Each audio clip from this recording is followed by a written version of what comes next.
എല്ലാവർക്കും മല്ലു ക്രിക്കറ്റിന്റെ മറ്റൊരു വീഡിയോയിലേക്ക് സ്വാഗതം. ഇന്ന് പുറത്തു വന്ന 3 IPL ന്യൂസാണ് നമ്മൾ ഇന്നത്തെ വീഡിയോയിൽ നോക്കുന്നത്. ആദ്യത്തെ അപ്ഡേറ്റ് RCB ടീമിനെ സംബന്ധിക്കുന്നതാണ്. RCB ടീമിന് ഒരു സന്തോഷ വാർത്തയാണ് വന്നിരിക്കുന്നത്.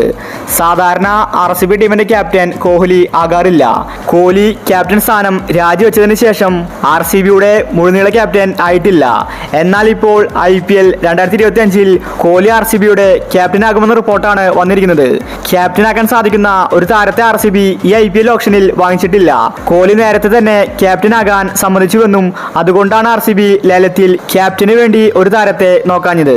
അടുത്തൊരു അപ്ഡേറ്റ് മുംബൈ ഇന്ത്യൻസുമായി ബന്ധപ്പെട്ടതാണ്. കഴിഞ്ഞ 5-6 വർഷമായിട്ട് ഇഷാൻ കിഷൻ മുംബൈ ടീമിലാണ്. മുംബൈക്കും ഇഷാനും തമ്മിൽ ഒരുപാട് ബന്ധമുണ്ട്. ഈ ലേലത്തിൽ ഇഷാനെ കൈവിട്ടതിൽ മുംബൈ ആരാധകർ നിരാശയിലായിരുന്നു.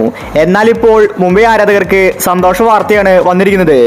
ഇഷാൻ കിഷൻ വീണ്ടും മുംബൈ ടീമിലേക്ക് വരാൻ പോവുകയാണ്. ലേലം വിളി കഴിഞ്ഞതോടെ ട്രേഡ് വിൻഡോ ഓപ്പൺ ചെയ്തു. അടുത്ത IPL ആരംഭിക്കുന്നത് വരെ ട്രേഡ് വിൻഡോ ഓപ്പൺ ആയിരിക്കും. പരസ്പരം താരങ്ങളെ വിട്ടുകൊടുത്ത് വാങ്ങാൻ സാധിക്കും. കഴിഞ്ഞ പ്രാവശ്യം മുംബൈ ഇന്ത്യൻസ് അവസാന ദിവസമാണ് പാണ്ഡ്യയെ വാങ്ങിച്ചിട്ടുണ്ടായിരുന്നത്. ഇതേപോലെ അവസാന നിമിഷം ഇഷാൻ കിഷനെ മുംബൈ ടീം വാങ്ങുമെന്ന റിപ്പോർട്ടാണ് വന്നിരിക്കുന്നത്. ഹൈദരാബാദിന് ഇഷാനെ കൊണ്ട് ആവശ്യമില്ല. പ്ലേയിങ് 11-ൽ പോലും ഇഷാന് സ്ഥാനം കിട്ടില്ല. ഓപ്പണിംഗിലാണെങ്കിൽ ട്രേവിസ് ഹെഡും അഭിഷേക് ശർമ്മയും ഉണ്ട്. അതുകൊണ്ട് ഇഷാനെ കളിപ്പിക്കാൻ സാധിക്കില്ല. ഇതുകൊണ്ട് മുംബൈ ഇന്ത്യൻസ് ഇഷാന് വേണ്ടി ട്രേഡിംഗ് ആരംഭിച്ചിട്ടുണ്ട്. അടുത്തൊരു അപ്ഡേറ്റ് രാജസ്ഥാനുമായി ബന്ധപ്പെട്ടതാണ്. രാജസ്ഥാന്റെ ഏറ്റവും മികച്ച താരമായിരുന്നു ജോസ് ബട്ട്ലർ ഓപ്പണിംഗിലുണ്ടെങ്കിൽ അത് രാജസ്ഥാന് ഒരു ബലമാണ്. കാരണം അത്ര മികച്ച കളിയാണ് ബട്ട്ലർ കാഴ്ചവെക്കാറ്. പക്ഷേ ഈ സീസൺ IPL-ൽ ബട്ട്ലറെ രാജസ്ഥാൻ വിട്ടുകൊടുത്തത് എല്ലാ രാജസ്ഥാൻ ഫാൻസിനും വിഷമത്തിലാക്കി. എന്നാൽ ഇപ്പോൾ അവർക്ക് സന്തോഷ വാർത്തയാണ് വന്നിരിക്കുന്നത്.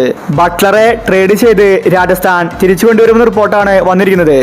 ബട്ട്ലർ തിരിച്ചെത്തിയാൽ അത് സഞ്ജുവിനും ഗുണകരമാണ്. 15 കോടിക്കാണ് ഗുജറാത്ത് ബട്ട്ലറെ വാങ്ങിയത്.